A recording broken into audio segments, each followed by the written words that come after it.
Today, I'm going to revisit something that I have done before. Rate Animal Crossing New Horizons. Why? Because my opinion has changed. Let's get into it.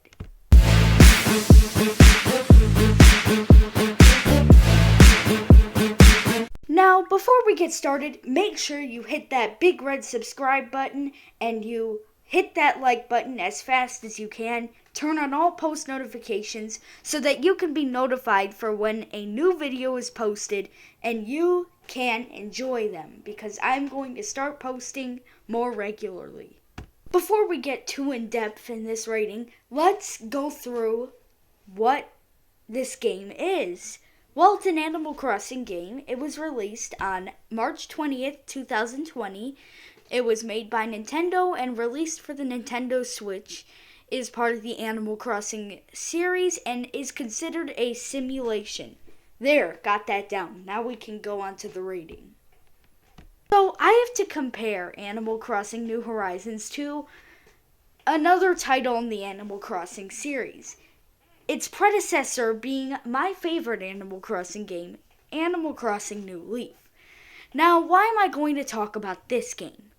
Well, it really had a lot to offer as far as development went, and there were more NPCs than ever, being special characters. Some of them such as Isabelle or Tom Nook, Timmy and Tommy, which are the Nooklings. Those are NPCs. They're special characters, they're not villagers.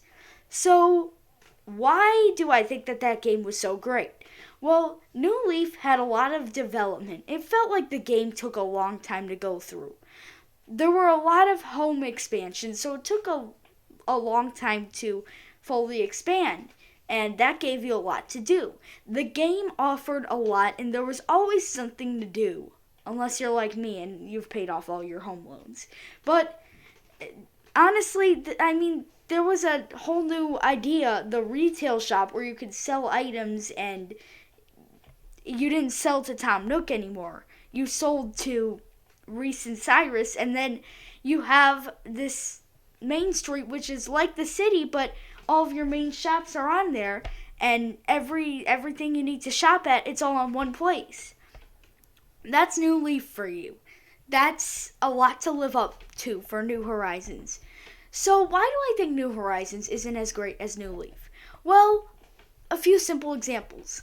So, New Horizons is on a deserted island, right? We all know that, there are cliffs in the back of the island, no main street, nothing like that. It's the exact opposite of New Leaf as far as development goes. There is no development anywhere. You have to do it all on your own. So, what does this game have? Well, I think that the creators were going for customization, but it takes a long time to get there. Let's talk about all the steps. So first you have to upgrade to a house, get Nook Miles Plus, then you're going to want to create Nook's Cranny, which is the store. That's not even there from the start, it's just Timmy and Nook's tent.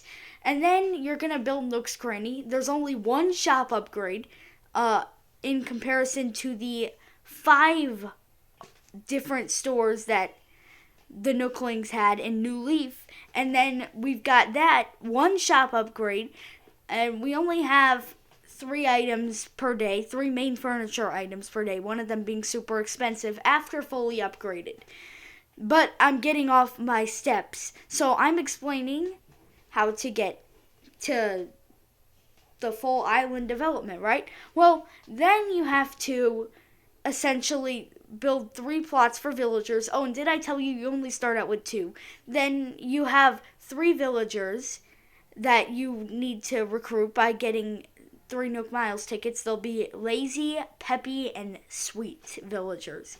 That's 2 females and 1 male.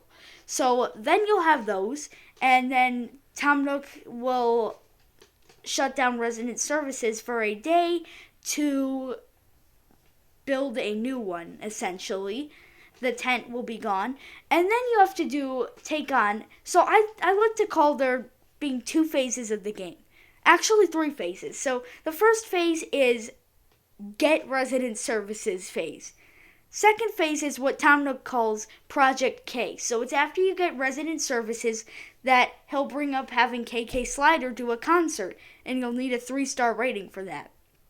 So you have to build the campsite, get at least 8 villagers, then you're going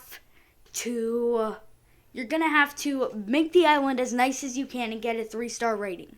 Yeah, you're going to have to add flowers, add furniture, add fencing, whatever you have to do, follow Isabelle's tips.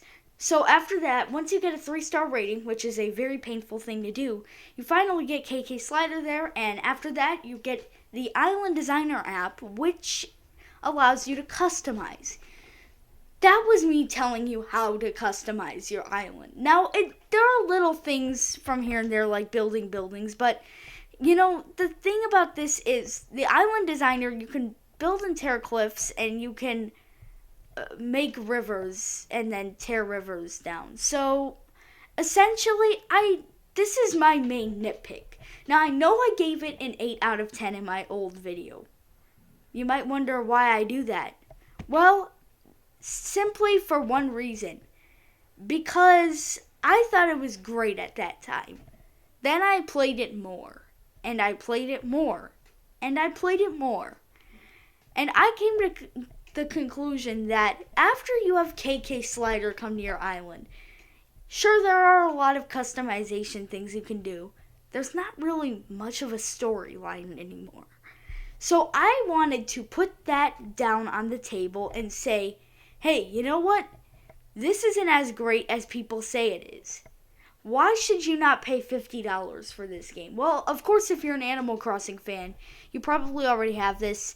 And if you're an Animal Crossing fan, yes, get this game. But if you're someone who always wants adventure and a sense of something to do, this game allows you to get bored really fast. New Leaf kept me engrossed for about an hour, but after about a half hour in New Horizons, there's not much more to do.